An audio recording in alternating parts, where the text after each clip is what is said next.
Hello and welcome to StudyIQ. This lecture is about Gorakhpur, a medical tragedy of India. And with help of this lecture, we will develop our understanding regarding overall health sector of our country, what are the issues, and we will also try to find some solutions. This is Prashant Mawani and I welcome all of you. And before we move ahead, let's see what we have got in index.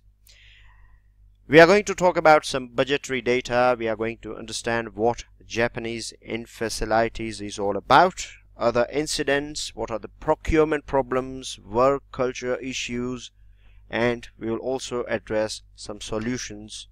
We will also try to address the main issues with some practical solutions. So let's start with understanding why this particular topic of Gorakhpur has got this much of spotlight. The reason is that 60 children, now this is not a small number, 60 children have passed away in BRD Medical College. Now this particular medical college attracts encephalitis patients from 7 to 8 districts of Bihar. People from Nepal also pop down to this hospital for treatment, and you know very well that Uttar Pradesh is a huge state. It is one of the most populated state in our country, and you might also be aware about the fact that if it would be a country, then it would be the fifth or you can say the fifth largest country in terms of population. So 12 districts of Uttar Pradesh. Now we are talking about population of, say for example, Mauritius or something more than that as well. So you can understand the workload that this particular medical college gets because of huge amount of people coming here for treatment. The other thing is that, dear friends, that it is quite sad, and on one side we are celebrating on one side the preparations going on regarding 70th Independence Day, and the other side we saw the mourning families. It is really painful for any family to lose their loving child. It is a psychological scar that remains with that family for the longest period of time, and apart from time, I don't think so there is any sort of solution, or if there is any sort of cure that can heal this severely painful wound. Dear friends, you might have also read in newspaper that government has came out with some statements, and government said that these incidents are not related due to lack of supply of oxygen, whatever it could be. Here our focus is to analyze what took place, and through this analysis we will develop our understanding regarding overall health sector of our country. You know that Chief Minister Yogi Adityanath, when he took over as a Chief Minister of Uttar Pradesh,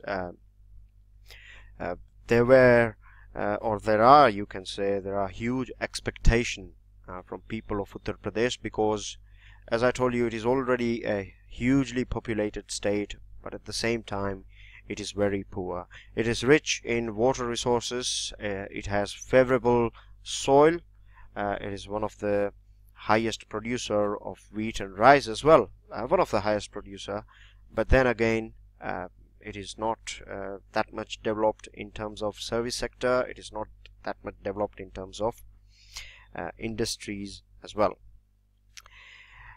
Now, dear friends, before we try to understand this whole issue, I would like all of you to focus on a couple of questions, and the reason why I'm presenting these questions here is to make you believe that if you have a good understanding about the things that are going around, if you have right facts, if you are doing enough practice regarding mains examination, if you are If your eyes and ears are always open for any sort of factual data, any sort of analytical data for your prelims, then trust me, it is not that arduous journey.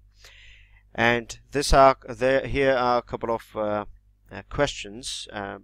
One is regarding the effective management of land and water resources. Now, I am highlighting water resources here because it has a relation with overall health sector of our country. What it is all about, rather than explaining it, I would rather throw the ball in your court, and the reason is that I believe that after end of this lecture you would be able to answer, or you will have some strong material, or you might have developed a strong understanding regarding this subject. Then eradicating poverty, this is one of the key word here, and deprivation. And this question is about bureaucratic structure, culture, and the way it hampers socio-economic development in India. These questions may look strange to you, they may also look frightening, but trust me, as I told you, once you develop your understanding, these questions will become your babies. You will fall in love with these questions because you will learn to answer them. You will have some basic things through which you can tackle these questions.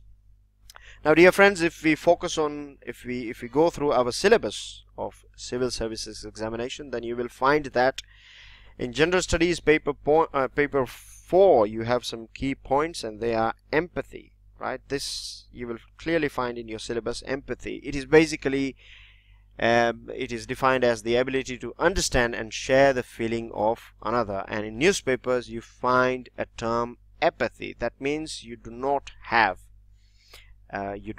any sort of understanding, or you do not have ability to understand, and you do not share the feeling of other people. If someone is in pain, then you don't really care about them. Quality of service delivery, work culture, challenges of corruption, codes of ethics. And trust me, there are high chances that you may be asked a case study on something similar that took place in Gorakhpur. So you should pay attention to this whole incident as well. And in the same way, when we analyze, or if we go through the points of General Studies 1 syllabus, then we find population and associated issues, poverty and development issues, primary sector, secondary sector, and tertiary sector of economy. Now, before we move ahead, let me give you some basic understanding what I mean by primary, secondary, and tertiary sector. We are not talking about economics here. With the help of this small understanding, I'm just going to highlight how medical sector of our country is what it is. To understand what are the weaknesses and what are the strengths of medical sector of our country, we have to understand that our country has huge natural resources, particularly herbal vegetation, fishes, and minerals. You know very well that nowadays each and every product is termed herbal. It is a sort of marketing strategy used by many multinational companies to identify itself with something more natural.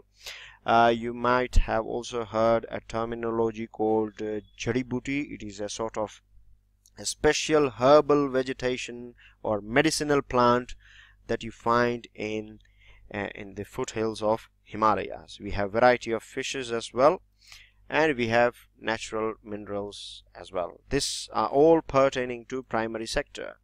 Now, when we talk about secondary sector, I'm talking about all the industries and factories. We have huge amounts of pharmaceutical companies. You might have heard about this, or if you have not, then let me tell you that India is leading producer of medicines in the world.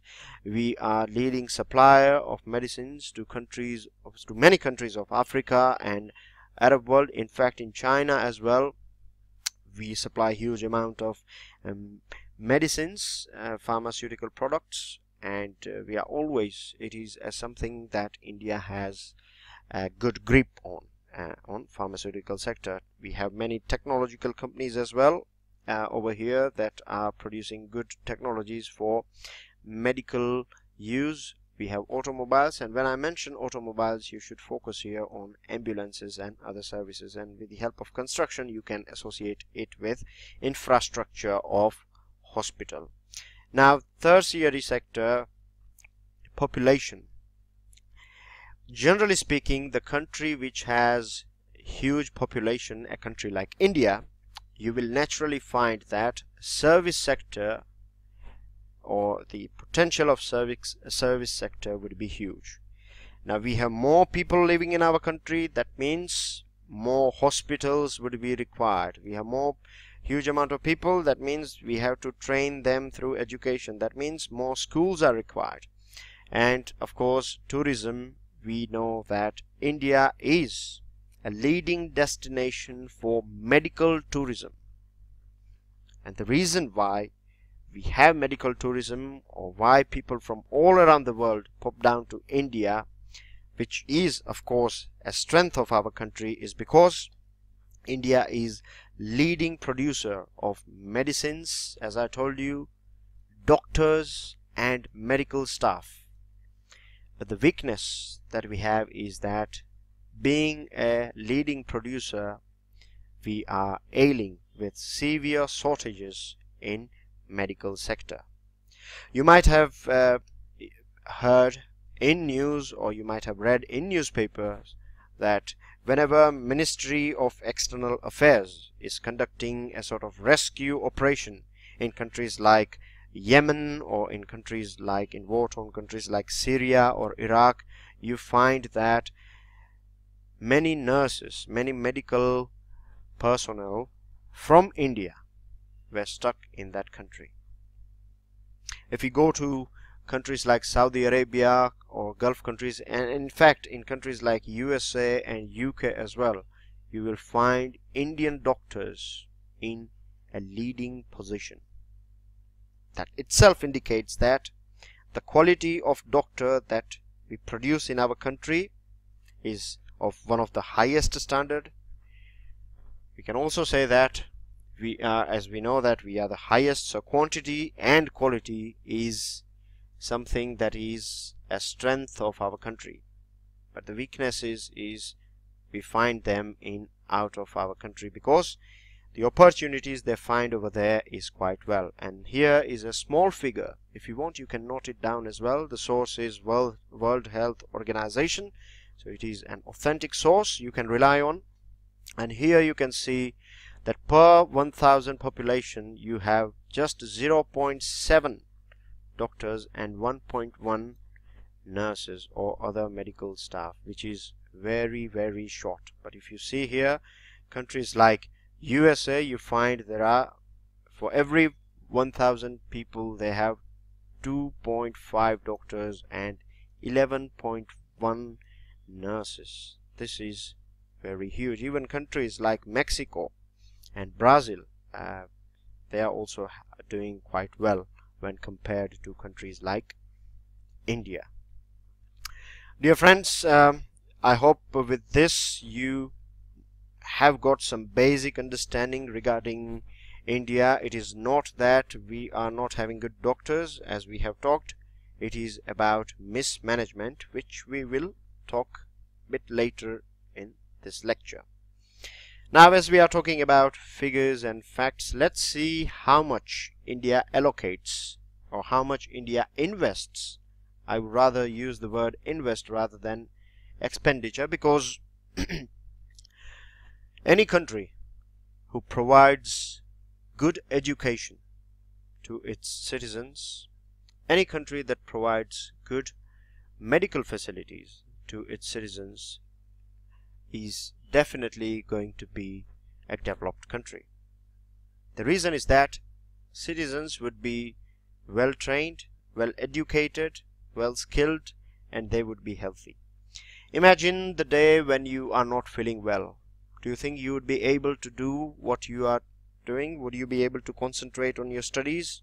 I don't think so. Even if you could be, even if you would try, you won't be able to give the maximum on that particular fever day. So a country that is having a huge amount of malnourished or ill population is definitely going to spend more. It's not going to be a sort of investment, it is going to be expenditure for a country which is already struggling with this sort of diseases. And sadly, even we are one of the fastest developing bigger economies of the world, we are spending less than 1% of GDP. This is a very important point for your mains examination. You will hardly find this sort of questions in your prelims, but for your mains examination, if you use this sort of factual data, not too much, but if you know where to plant this particular figure and fact, then it will fetch good marks for you. And when we compare it with some of the developed countries like UK and USA, imagine USA spending 15% of its GDP in health, UK spending 8.5%. And even when we compare our data with BRICS nation, we find that India is behind all the BRICS nation. China is spending quite reasonably good amount, because Chinese GDP is China is a bigger economy. So in that term, China is spending or is looking well after its citizen. Now, one important point that I would like all of you to take a note of, and is this one: National Health Policy 2017. You might have observed that most of the questions that you see in your prelims, in your mains examination, are based on current affairs. They have some sort of relation with current affairs. And I have seen this sort of questions in other competitive exams of state level, and then you should not be surprised at all if you find a question in your prelims regarding how much National Health Policy promises to spend by 2025. Then the answer is 25, right? The answer is 2.5. So you can, one of the easy way to remember is 25. This is just a small sort of trick so that you can remember it. Remember, here you have to add a point here, or here this is an year. So by 2025, India would be spending 2.5% of its GDP. Now, dear friends, it is very sad to know that this is not the first time, or this is not the first government that has talked about it. This has been a long pending promise of successive governments. Many governments have talked about increasing investment in health sector. You can say that increasing expenditure on health sector, but so far none of them have fulfilled their promise. The other important thing to keep in mind is that by 2025 the population of our country will also shoot up, because 26 million birth takes place every year in our country, which is huge, and 2.5% of GDP is not going to be enough at all. If we really want to do something, then we have to spend at least 5%. I have mentioned here at least, right? At least 5% or more. If we are spending more than that, then it's going to be beautiful.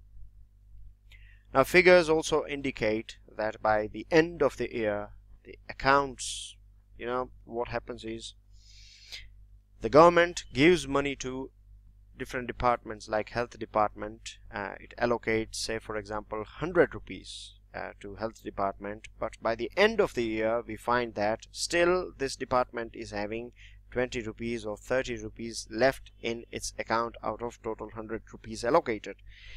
This itself indicates that we have to spend reasonably a huge amount of money, or we need more money in health sector, but we are not able to spend it, right? We are not able to utilize the fund. This itself, if you see it from management perspective, then you will find that this is not using your available resources to its maximum capacity, which again is going to impact socio-economic development.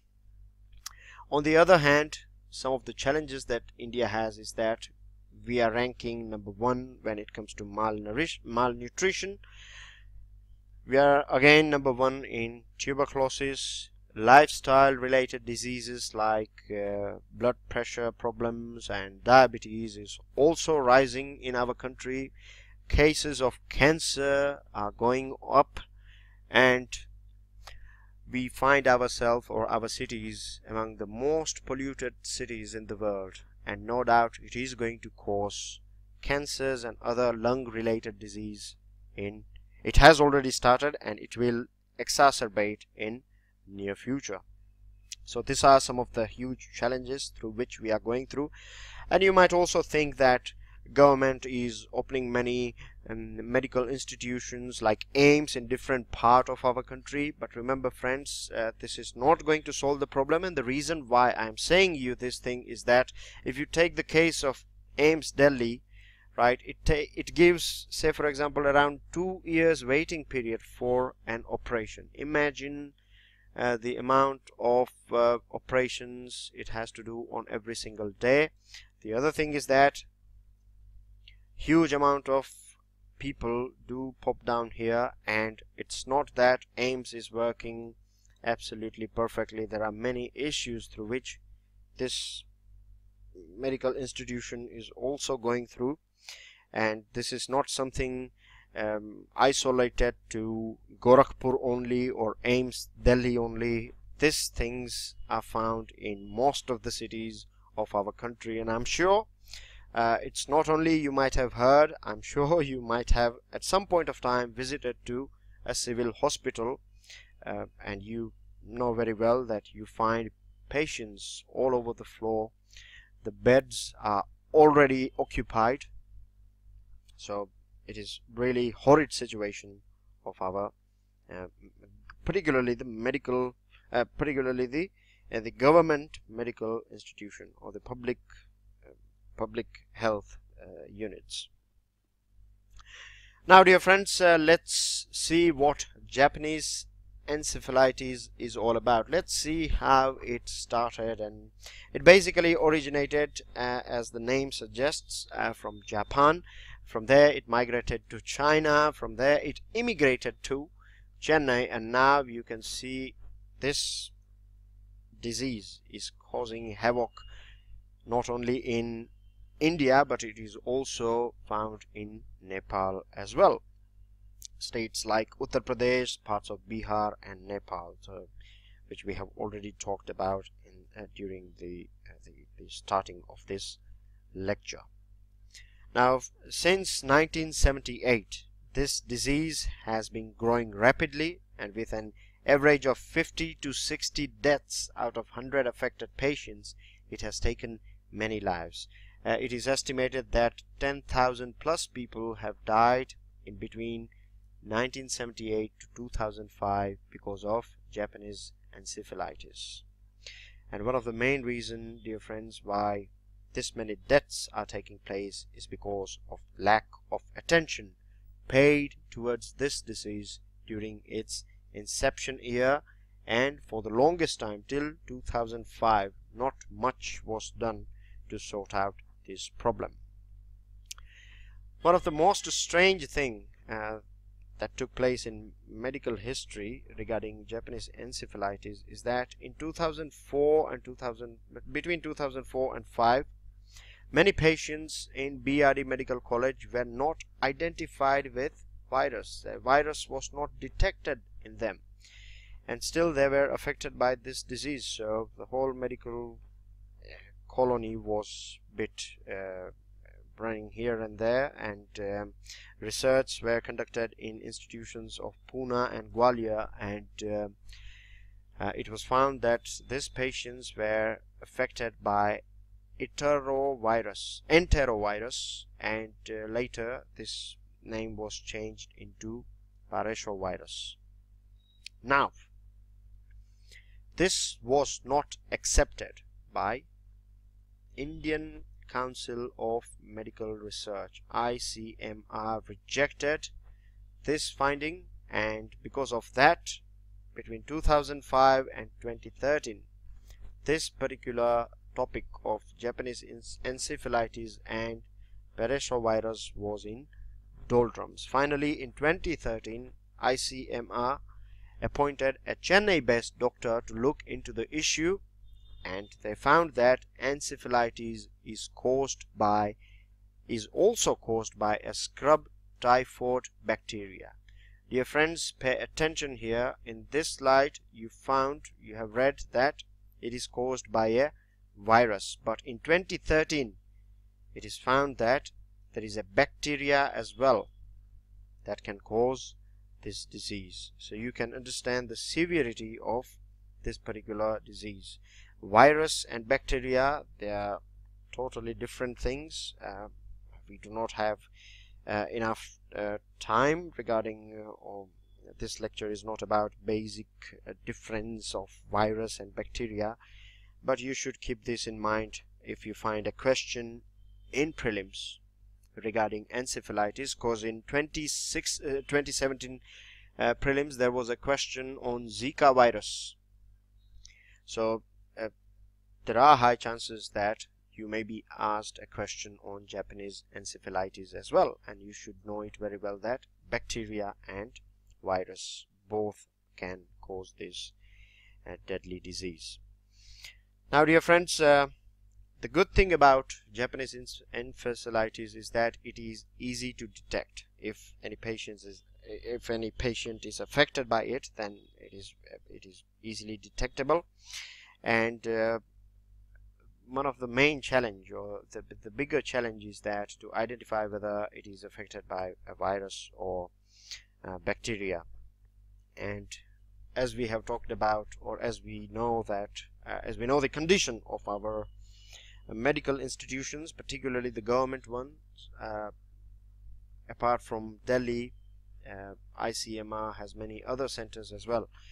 But if you go there, you will find 2 or 3 people doing research and working on this thing, and this itself indicates that we are lagging far behind. We have still not understood the gravity of the problem.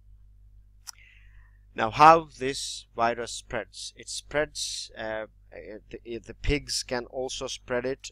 Generally mosquitoes are its transmitters, right?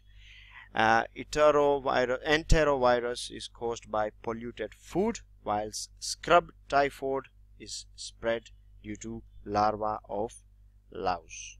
These are some of the important points, dear friends. Please keep this in mind as well. If you want, you can pause this video, take a note of this particular things, or this various carrier or the transmitter of this disease. Dear friends, till 2005 it was observed that virus was the main culprit behind Japanese encephalitis, but in 2013 bacteria also was on board, and one of the most crucial component of the treatment of Japanese encephalitis is that oxygen. A patient should be supplied with oxygen, and here is the main problem. This is the main reason why we are talking this particular incident. This is the main reason. Oxygen is the main reason behind this Gorakhpur incident getting this huge. But the shameful thing that keeps on taking place in our country is that it is not the only incident where you find people dying or getting permanent disabilities. If we go through some recent history, if you see the year of 2014, there was a mass sterilization camp in Bilaspur, Chhattisgarh, and many women passed away. And the Hindu recently reported that the doctor accused in this case was acquitted by the court. In 2015, in Madhya Pradesh, many people lost one eye vision during a cataract camp. People died in hospital due to power outage in Chennai. There are other funny yet very saddening incidents. Recently it was reported in media that a hospital called Gandhi Hospital at Hyderabad, which is this hospital is the biggest hospital of Telangana, and strangely the medical staff or the senior doctors of this particular hospital are relying on prayers and religious ceremonies to reduce child and maternal mortality rates. In Madhya Pradesh, very strangely, the government itself has declared about appointing astrologers. Right? They are going to deploy these people who can read your future. The Madhya Pradesh government is appointing these people to predict the possible future disease that can be caused to a newborn baby in Madhya Pradesh. Now, dear friends, if such is the mentality of the government, if such is the mentality of senior doctors and people associated with medicine and medical sector, then who, I ask, is going to fulfill the constitutional responsibility of developing a scientific temper in our citizens? This is seriously very strange. If, say for example, if astrology is something that is proven right, then what are the research that are conducted on this thing? Do we have some scientific evidence? We do understand that prayers and things like that plays a very vital role, but when a patient visits a hospital, he or she is not expecting the doctor to not treat them and pray for them, isn't it? This is quite strange, and these are the incidents that are taking place in our country. It's been 70 years, isn't it, since we got independence, and we are doing this sort of funny business. The other thing is that procurement problem has always been there with all government departments and organizations.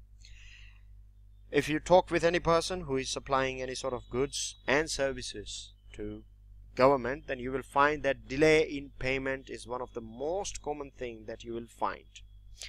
The supplier, who in this case of Gorakhpur incident has openly challenged the mismanagement that was on part of government and not on his side.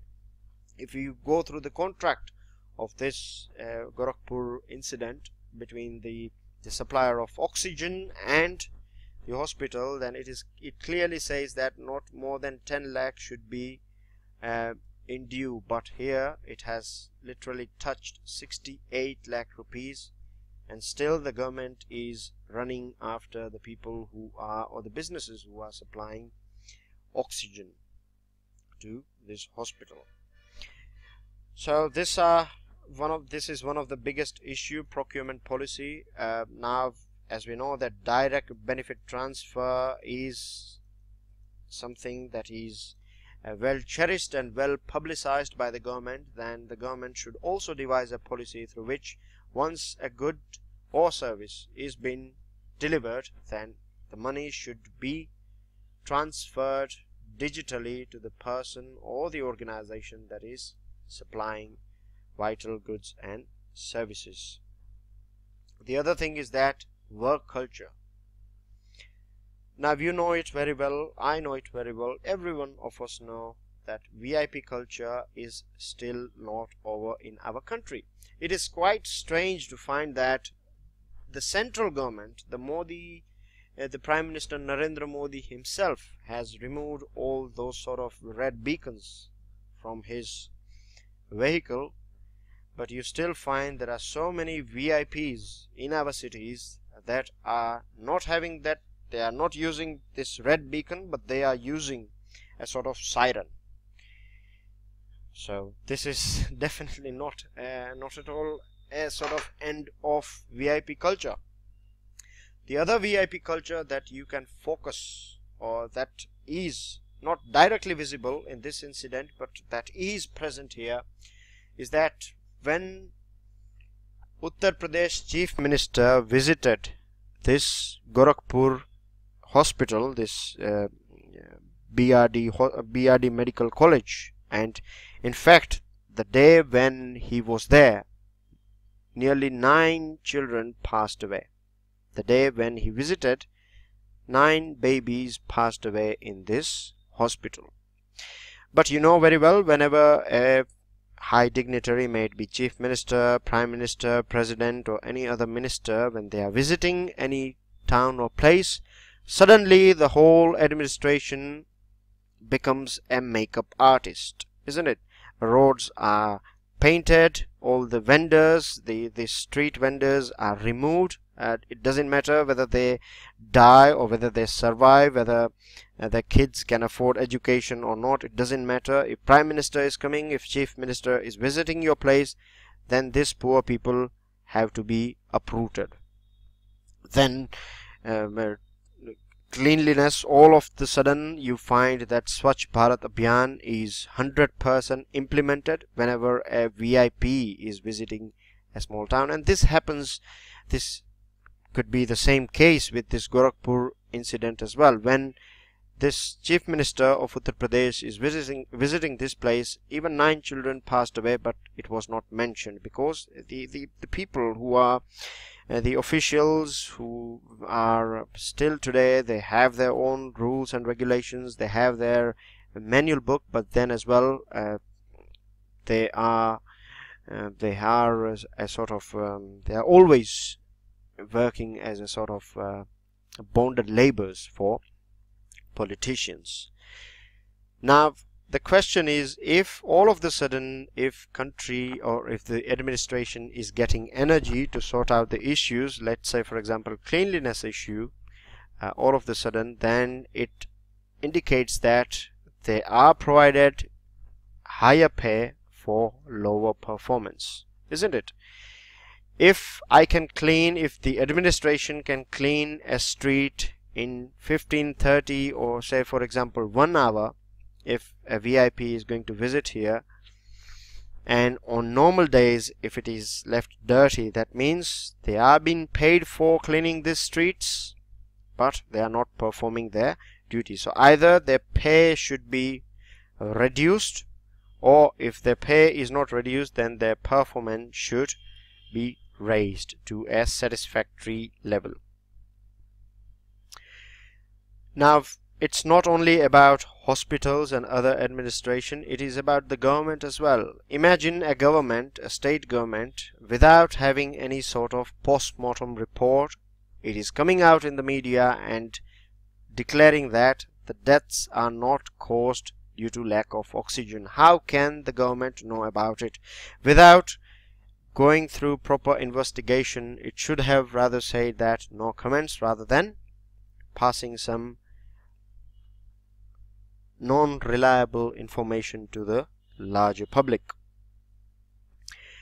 Dear friends, what is the guarantee that the views of such state government will not be taken over, or it will not throw its weight on the inquiry that is now been ordered to look for in this issue? So clearly it indicates a sheer lack of responsibility and empathy of government, isn't it?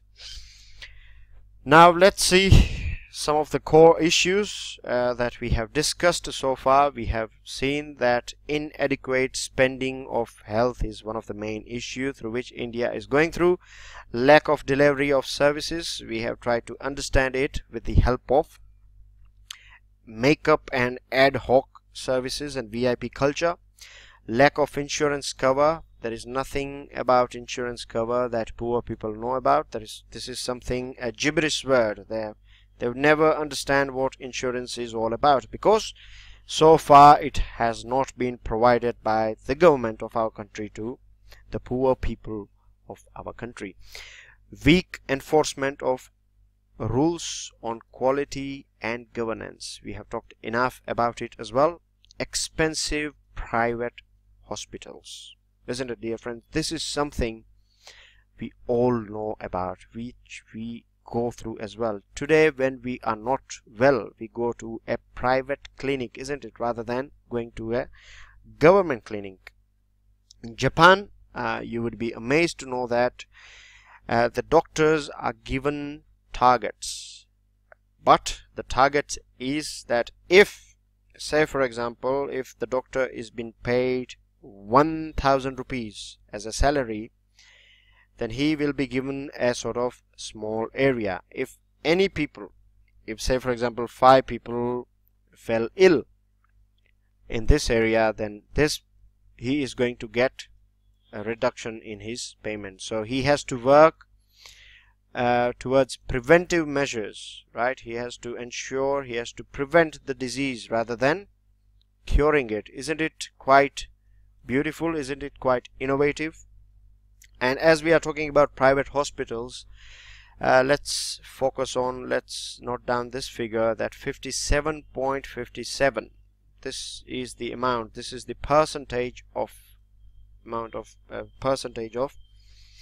the total out-of-pocket expenditure that a person has to spend in our country. So you know very well, a labor of unorganized sector, he would be out of his all the assets. If he has a small piece of land or small house back in village, then he has to sell that if he wants to get treatment from private hospital.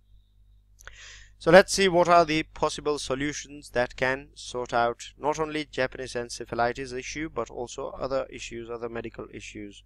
And after that we will conclude this lecture. So establishment of Central Encephalitis Center. Promotion of research. Research is very important.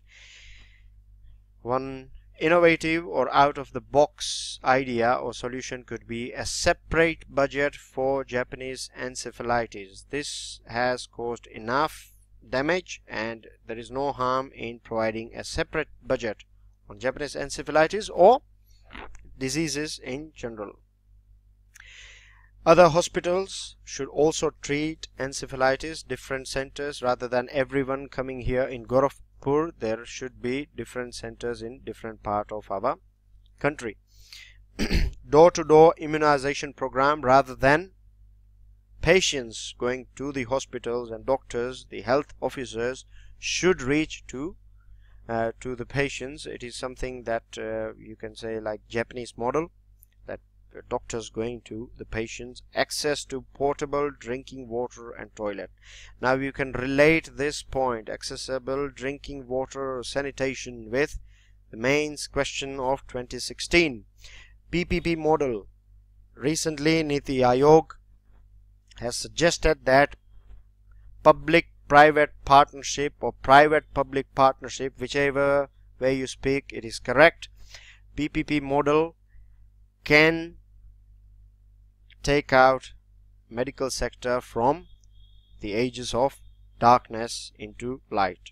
And on top, dear friends, one of the most important thing is that all the steps that we take should be proactive and not reactive. This is one of the most important things. Now with this we come to the end of this lecture here, and before I go, I would like to inform all of you I would request all of you to please try to think about, even if you don't write, just think about a couple of questions that I have provided at the starting of this lecture. I'm sure with going through this lecture, now you would be a bit confident about how to prepare for civil services examination and how a particular issue becomes so big, and then you find it in your mains examination question, and how different things are working together. It is all about interdisciplinary approach, how a lack of medical facilities impacts socio-economic development, how it impacts politics, things like that, etc., etc. Dear friends, share us your valuable feedback regarding this lecture, and if you have benefited from this lecture and if you want to say thank you to us, then all you can do is subscribe, share and like. With this, I'm Prashant Mawani for StudyIQ. I'll see you all soon. Till then, enjoy your studies. Take care. Goodbye for now.